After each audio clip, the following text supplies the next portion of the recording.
Part 4.10, Surah An-Nisa, the women. Assalamu alaikum. Welcome back with Sufi Essence with Hammad Syed. We continue our exegesis of Surah An-Nisa, moving from the condemnation of ostentatious giving, the company of Satan, to a profound question that challenges the disbeliever's logic. This verse serves as a powerful spiritual reminder of Allah's absolute power and knowledge and the futility of rejecting Him, and what harm would come upon them if they had believed in Allah in the last day and spent from what Allah has provided for them, and Allah is ever knowing of them. Kanzul Iman Quran, the women, 439. Context of revelation. This verse was revealed as a logical and spiritual argument against the miserly and arrogant. It directly follows the verses that condemned those who spent their wealth to show off and those who were miserly. The verse presents a powerful rhetorical question to the disbelievers and hypocrites, challenging them to consider the benefits of faith and generosity. It was a direct response to a need for clear guidance on honest and just financial dealings and the importance of giving from the wealth Allah has bestowed upon the believers. The verse serves as a spiritual and ethical guidance that sought to rectify the injustices of the past and to establish a society based on a profound sense of human dignity and mutual responsibility. Explanation. This verse is a profound and beautiful spiritual teaching. The phrase, "and what harm would come upon them if they had believed in Allah in the last day and spent from what Allah has provided for them," is a powerful and spiritual declaration. It is a direct statement that the purpose of divine law is to provide clarity and to distinguish between what is permissible and what is not. This is a spiritual teaching that tells us that a person's spiritual state is a reflection of their willingness to follow the divine law. The verse then adds the divine promise, "and Allah is ever knowing of them." This is a sublime and spiritual teaching, as it establishes the only permissible way to acquire wealth from others, through honest business and with the full consent of both parties. The spiritual teaching here is that a society that engages in fraud and exploitation is, in effect, destroying itself. This is a warning against both suicide and internal conflict that can arise from injustice. Sufi perspective. From a Sufi perspective, this verse is a lesson in spiritual logic and divine wisdom. A Sufi sees the act of giving as a direct transaction with Allah. The moment a person gives, or intention, is what determines the spiritual value of the act. The Sufi understands that the true path to Allah is through His creation. The verse's warning against showing off is a spiritual injunction against the greatest of all inner vices, as these qualities are a direct manifestation of a heart that is not in a state of spiritual purification. The true essence of this verse is that our relationships with others and our financial dealings are a direct reflection of our relationship with Allah. The Ziya-o-Quran interpretation. The scholarly commentary in Ziya-o-Quran by Pir Muhammad Karim Shah al-Azhari illuminates this verse by emphasizing its comprehensive and balanced nature. He explains that the verse's purpose is to establish a system of justice that is fair to all parties, particularly the women who were previously marginalized. He notes that the verse's purpose is to both protect the moral fabric of the community and to provide a path to spiritual reform for the transgressors. He also highlights the spiritual dimension of the verse's conclusion, explaining that it is a profound lesson in spiritual humility. The commentary argues that we should not question the wisdom of Allah's commands, but accept them as an expression of His perfect knowledge and wisdom. The Ziya-o-Quran frames this verse as a spiritual and ethical guidance that ensures societal stability and individual justice, all under the umbrella of divine law. Hadith, the Prophet Muhammad, peace be upon him, taught about the importance of being in a state of sincerity. He taught the most perfect man in faith among the believers is the one whose behavior is most excellent, and the best of you are those who are the best to their women. This hadith highlights the spiritual principle of this verse, that a person's spiritual state is a reflection of their sincerity. The Prophet Muhammad, peace be upon him, also taught, "I command you to be good to women." This hadith reinforces the spiritual weight of kind treatment to women, clarifying that it is a sacred trust from Allah and that the person who truly repents is spiritually purified. Indeed, Allah does not do injustice to the weight of an atom. If there is a good deed, He will multiply it and give from Himself a great reward. Kanzul Iman Quran, the women, 440. Context of revelation. This verse was revealed to provide a powerful and profound reassurance to the believers. It directly follows the verses that condemned those who spent their wealth to show off and those who were miserly. The verse presents a powerful rhetorical question to the disbelievers and hypocrites, challenging them to consider the benefits of faith and generosity. It was a direct response to a need for clear guidance on honest and just financial dealings and the importance of giving from the wealth Allah has bestowed upon the believers. The verse serves as a spiritual and ethical guidance that sought to rectify the injustices of the past and to establish a society based on a profound sense of human dignity and mutual responsibility. Explanation. This verse is a profound and beautiful spiritual teaching. The phrase, "Indeed Allah does not do injustice to the weight of an atom," is a powerful and spiritual declaration. It is a direct statement that the purpose of divine law is to provide clarity and to distinguish between what is permissible and what is not. This is a spiritual teaching that tells us that a person's spiritual state is a reflection of their willingness to follow the divine law. The verse then adds the divine promise, "And if there is a good deed, he will multiply it and give from himself a great reward." This is a sublime and spiritual teaching, as it establishes the only permissible way to acquire wealth from others, through honest business and with the full consent of both parties. The spiritual teaching here is that a society that engages in fraud and exploitation is in effect destroying itself. This is a warning against both suicide and internal conflict that can arise from injustice. Sufi perspective. From a Sufi perspective, this verse is a lesson in spiritual logic and divine wisdom. A Sufi sees the act of giving as a direct transaction with Allah. The moment a person gives, their intention is what determines the spiritual value of the act. The Sufi understands that the true path to Allah is through His creation. The verse's warning against showing off is a spiritual injunction against the greatest of all inner vices, as these qualities are a direct manifestation of a heart that is not in a state of spiritual purification. The true essence of this verse is that our relationships with others and our financial dealings are a direct reflection of our relationship with Allah. The Ziya-o-Quran interpretation. The scholarly commentary in Ziya-o-Quran by Pir Muhammad Karim Shah al-Azhari illuminates this verse by emphasizing its comprehensive and balanced nature. He explains that the verse's purpose is to establish a system of justice that is fair to all parties, particularly the women who were previously marginalized. He notes that the verse's purpose is to both protect the moral fabric of the community and to provide a path to spiritual reform for the transgressors. He also highlights the spiritual dimension of the verse's conclusion, explaining that it is a profound lesson in spiritual humility. The commentary argues that we should not question the wisdom of Allah's commands, but accept them as an expression of His perfect knowledge and wisdom. The Ziya-o-Quran frames this verse as a spiritual and ethical guidance that ensures societal stability and individual justice, all under the umbrella of divine law. Hadith, the Prophet Muhammad, peace be upon him, taught about the importance of being in a state of sincerity. He taught the most perfect man in faith among the believers is the one whose behavior is most excellent, and the best of you are those who are the best to their women.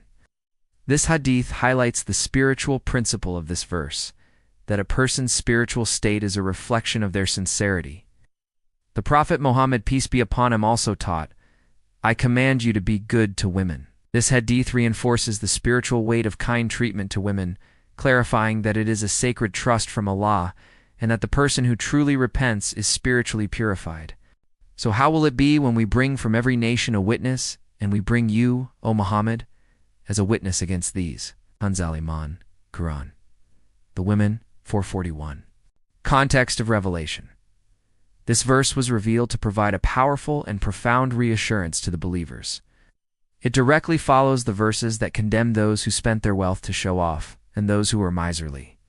The verse presents a powerful rhetorical question to the disbelievers and hypocrites, challenging them to consider the benefits of faith and generosity.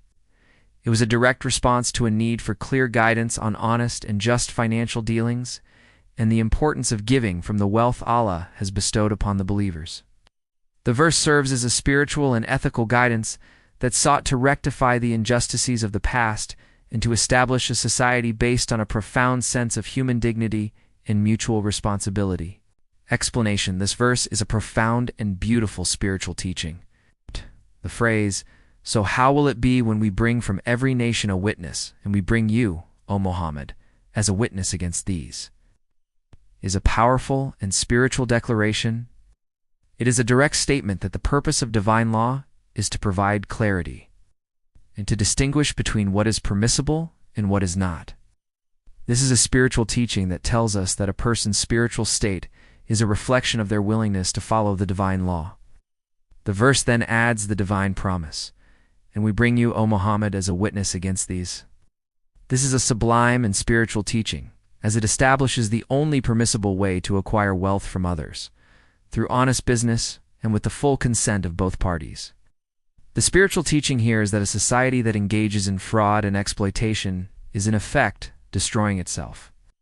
This is a warning against both suicide and internal conflict that can arise from injustice. Sufi perspective. From a Sufi perspective, this verse is a lesson in spiritual logic and divine wisdom. A Sufi sees the act of giving as a direct transaction with Allah, the moment a person gives. Their intention is what determines the spiritual value of the act.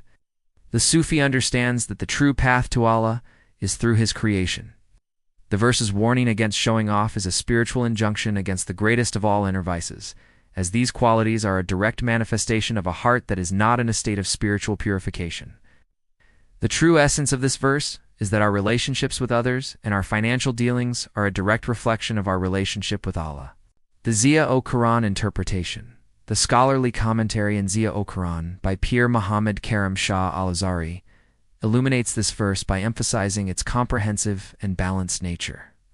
He explains that the verse's purpose is to establish a system of justice that is fair to all parties, particularly the women who were previously marginalized.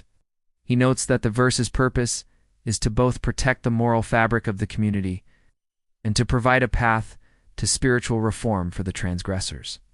He also highlights the spiritual dimension of the verse's conclusion, explaining that it is a profound lesson in spiritual humility. The commentary argues that we should not question the wisdom of Allah's commands, but accept them as an expression of His perfect knowledge and wisdom. The Ziya-o-Quran frames this verse as a spiritual and ethical guidance that ensures societal stability and individual justice, all under the umbrella of divine law. Hadith, the Prophet Muhammad, peace be upon him, taught about the importance of being in a state of sincerity. He taught the most perfect man in faith among the believers is the one whose behavior is most excellent, and the best of you are those who are the best to their women. This hadith highlights the spiritual principle of this verse, that a person's spiritual state is a reflection of their sincerity. The Prophet Muhammad, peace be upon him, also taught, "I command you to be good to women." This hadith reinforces the spiritual weight of kind treatment to women, clarifying that it is a sacred trust from Allah and that the person who truly repents is spiritually purified. That day, those who disbelieved and disobeyed the messenger will wish that they were leveled with the earth, and they will not be able to conceal from Allah a single statement. Kanzul Iman, Quran, the women, for 42. Context of revelation. This verse was revealed as a stark and sobering reminder of the consequences of disbelief and disobedience. It directly follows the verses that condemned those who were miserly and arrogant and those who rejected the Prophet's peace be upon him message. The verse serves as a spiritual and ethical guidance that sought to rectify the injustices of the past and to establish a society based on a profound sense of human dignity and mutual responsibility. Explanation. This verse is a profound and beautiful spiritual teaching. The phrase, "That day, those who disbelieved and disobeyed the messenger will wish that they were leveled with the earth," is a powerful and spiritual declaration. It is a direct statement that the purpose of divine law is to provide clarity and to distinguish between what is permissible and what is not. This is a spiritual teaching that tells us that a person's spiritual state is a reflection of their willingness to follow the divine law. The verse then adds the divine promise, "And they will not be able to conceal from Allah a single statement." This is a sublime and spiritual teaching, as it establishes the only permissible way to acquire wealth from others, through honest business and with the full consent of both parties. The spiritual teaching here is that a society that engages in fraud and exploitation is, in effect, destroying itself. This is a warning against both suicide and internal conflict that can arise from injustice. Sufi perspective. From a Sufi perspective, this verse is a lesson in spiritual truthfulness and divine accountability. The Sufi understands that the Day of Judgment is not just a legal reckoning, but a complete unveiling of the soul's true spiritual state. The desire of the disbelievers to be leveled with the earth is a spiritual expression of their utter shame and regret, a wish to be annihilated rather than to face the truth of their rejection. The fact that they will not be able to conceal from Allah a single statement is a profound reminder that Allah sees not only our actions, but also our innermost intentions. The true essence of this verse is that our relationships with others and our financial dealings are a direct reflection of our relationship with Allah. The Ziya-o-Quran interpretation. The scholarly commentary in Ziya-o-Quran by Pir Muhammad Karim Shah al-Azhari illuminates this verse by emphasizing its comprehensive and balanced nature. He explains that the verse's purpose is to establish a system of justice that is fair to all parties, particularly the women who were previously marginalized. He notes that the verse's purpose is to both protect the moral fabric of the community and to provide a path to spiritual reform for the transgressors. He also highlights the spiritual dimension of the verse's conclusion, explaining that it is a profound lesson in spiritual humility.